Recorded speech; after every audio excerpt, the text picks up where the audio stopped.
ये है आरजे कार्तिक की 1 मिनट स्टोरी। ये कहानी 4 दोस्तों की जो 12th की परीक्षा के बाद में एक छोटी होटल में पार्टी करते हैं और ये डिसाइड करते हैं कि 40 साल बाद फिर यहीं मिलेंगे और 1 जनवरी को मिलेंगे और जो सबसे आखिरी में आएगा बिल उसी को देना है। जो वेटर था खड़ा खड़ा सारी बातें सुन रहा था, उसने कहा अगर मैं भी रहा यहीं पर 40 साल बाद तो आपकी पार्टी देखूंगा।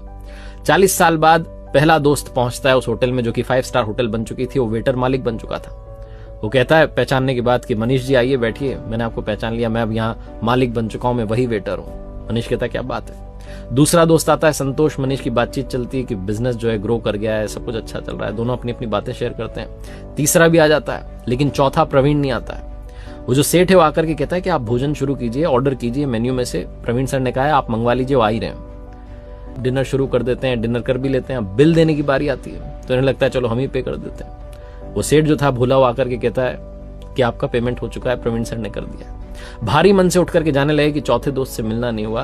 तभी एक सरकारी गाड़ी आती है, एक बंदा उसमें से उतरता है और लड़का आकर के तीनों को प्रणाम करके कहता है नमस्ते अंकल, मेरे पिताजी टीचर बन गए थे, मुझे कलेक्टर बनने के काबिल कर दिया और वो 1 महीने पहले ये दुनिया छोड़कर चले गए। उन्होंने मुझसे कहा था कि जब वो तीनों पार्टी खत्म कर दें उसके बाद जाना और पेमेंट वगैरह कर देना। पिताजी अब इस दुनिया में नहीं है।